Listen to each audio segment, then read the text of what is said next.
D'où vient la résistance des bêta-lactamines? Donc, les bêta-lactamines sont détruites, c'est le mécanisme de résistance le plus habituel, par des enzymes qu'on appelle les bêta-lactamases. D'accord? Ces bêta-lactamases, on a eu l'idée avec Pierre Pontarotti, et un jeune doctorant indien, qui s'appelle Vivek, de faire une base de données avec toutes les bêta-lactamases du monde connues. Pas seulement les bactéries, donc on regarde, très bien, on fait des arbres, et en faisant cette étude, on identifie des bêta-lactamases qui n'avaient pas été identifiées jusque-là, qui n'avaient pas été annotées jusque-là. Parce que les bêta-lactamases, là aussi, c'est l'esprit tunnellaire de l'homme, on les avait associées aux bêta-lactamines, et donc dans leur activité antibiotique, et donc on n'allait pas chercher le moyen de résister aux bêta-lactamines chez des êtres vivants qui ne sont pas sensibles aux bêta-lactamines. Ça n'avait pas de sens. Donc si vous croyez que les bêta-lactamases ne servent qu'à protéger des bêta-lactamines, vous coupez de la possibilité que les bêta-lactamases fassent autre chose que ça. D'accord? Et c'est ce qui s'est passé, bien sûr. Chaque fois, c'est l'aveuglement. Et donc, si on fait l'analyse de ça, on finit par trouver des bêta-lactamases chez ce groupe de microbes dont je vous ai parlé, qu'on a confondu longtemps avec les bactéries, qui s'appellent les archées. Et les archées ont une paroi qui est très différente de celle des bactéries, et qui fait qu'elles ne sont jamais sensibles aux bêta-lactamines. Donc ça n'a pas de sens. Pour une archée, ça n'a pas de sens d'avoir des bêta-lactamases. Donc qu'est-ce qu'on fait? On dit, attendez, on va regarder. On prend ce gène de l'archée, on l'exprime dans Escherichia coli, on sort la bêta-lactamase, on regarde si elle bouffe les bêta-lactamines, la réponse est oui. Mais ça ne lui sert à rien parce qu'on reteste, on met des bêta-lactamines sur les archées, ils s'en fichent. Donc ça n'a pas de sens, ça n'empêche pas la construction de la paroi comme chez les bactéries, donc ça veut dire qu'il fait autre chose. Et donc, il fait autre chose, ça c'est étranger. On continue à regarder, c'est un fil qu'on tire au fur et à mesure, et puis on retombe sur les mêmes bêta-lactamases, c'est des bêta-lactamases, en plus c'est bêta-lactamases très méchantes, c'est métallo-bêta-lactamase, c'est celle qui bouffe l'imipenem, la baguette magique. Comme ça vous verrez d'où elle vient, la résistance. Et on regarde et on trouve un papier qui est juste incroyable, aveuglement, je vous dis, les hommes à une case, à 2 cases. Il y a un papier superbe qui sort en 99, au début de l'analyse du génome humain, qui dit, dans le génome humain, il y a 18 bêta-lactamases. Qu'est-ce que ça veut dire? Et personne ne regarde si ces bêta-lactamases ont une activité pour couper les bêta-lactamines. Donc nous, on prend les bêta-lactamases humaines pour la première fois. On exprime les bêta-lactamases humaines, et oui, ça bouffe la pénicilline.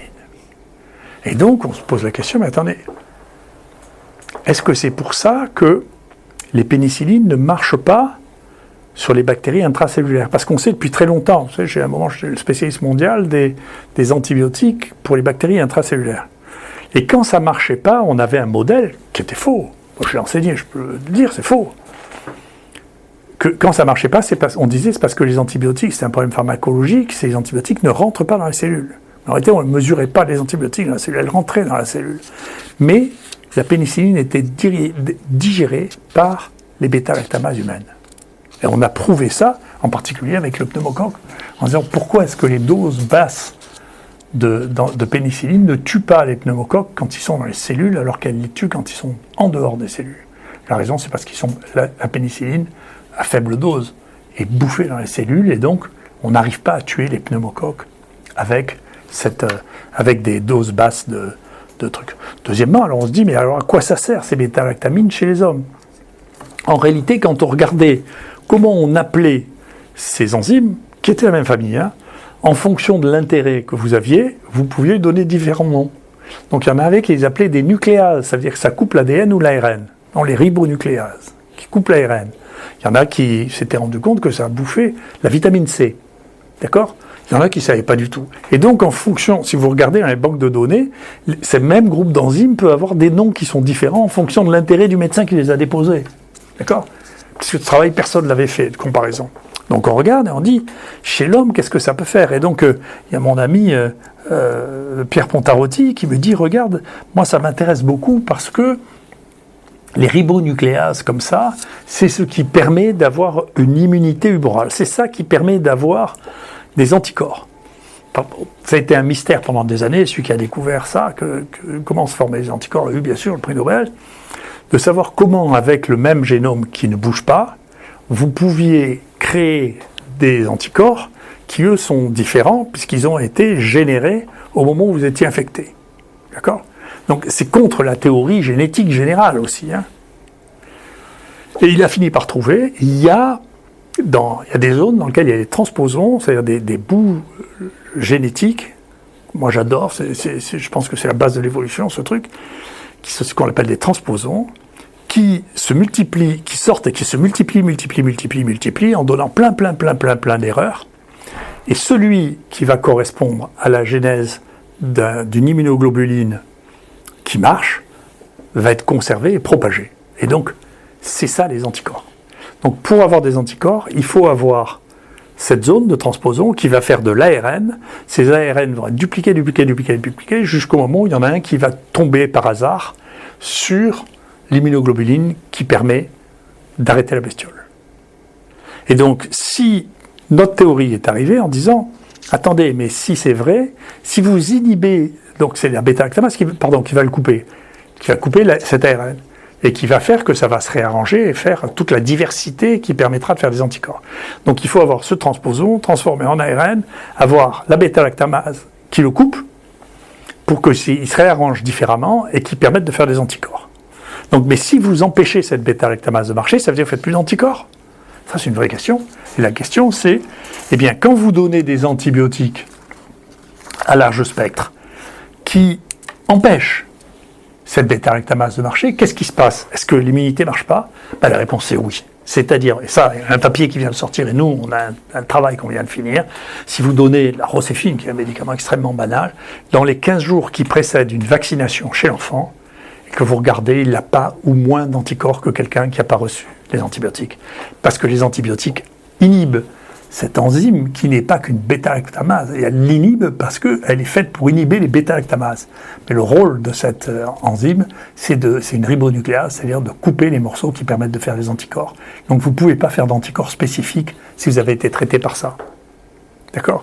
Donc, vous voyez où ça mène, le point des bêta-lactamases, on arrive à dire, attendez, c'est les bêta-lactamases, et maintenant c'est prouvé chez l'homme, chez l'enfant.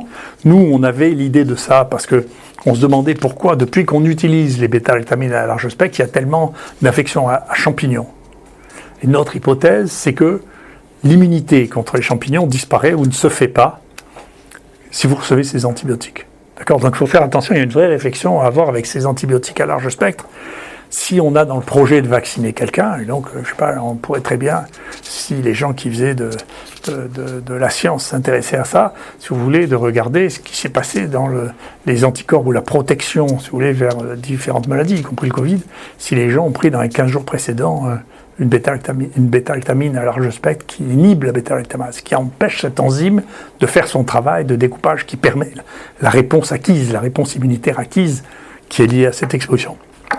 Et puis ensuite, dans notre truc sur les bêta-lactamases, on en a trouvé dans les virus géants, ce qui est aussi, ils ne sont pas sensibles aux bêta-lactamines, donc ça n'a pas de sens non plus.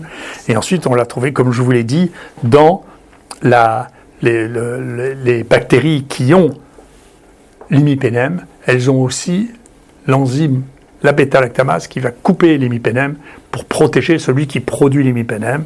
Si vous voulez, c'est comme quelqu'un qui produirait des gaz et qui aurait un masque à gaz. Donc les gaz, ils les envoient à l'extérieur, mais lui est protégé. Donc il se protège lui-même du poison qu'il est en train de préparer pour les autres. Voilà, et donc en conclusion, écoutez, il y a beaucoup d'antibiotiques qui sont réutilisables à condition que soit on trouve un modèle économique dans notre monde capitaliste pour que les gens gagnent de l'argent en vendant ces molécules, y compris sous contrainte de les fournir, de les purifier, etc. Il y a des composés qui ne sont pas des antibiotiques connus. Les Chinois font beaucoup ça, ou c'est ce que je vous dis sur la ZT.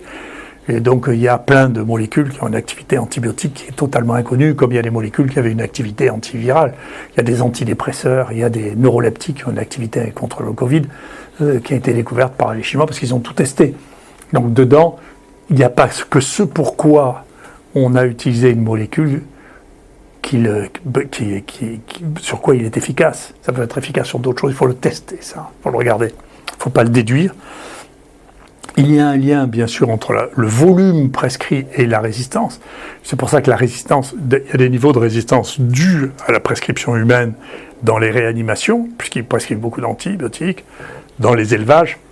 Mais en ville, vous savez, c'est pas la pénicilline qu'on donne aux enfants qui fait la résistance. D'ailleurs, les bactéries communautaires traitées par des antibiotiques banals, il n'y a pas de résistance ou très très peu. Hein.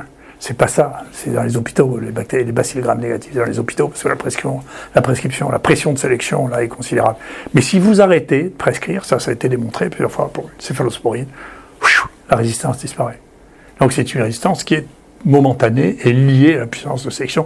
Donc il faudra être intelligent pour lutter contre la résistance, plutôt que de dire il faut courir en avant et trouver de nouvelles molécules.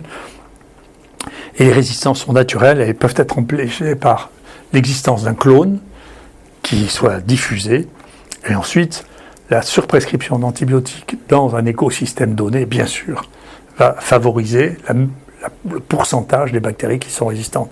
Elles ne vont pas créer la résistance, mais elles vont permettre l'augmentation de sa fréquence. Voilà.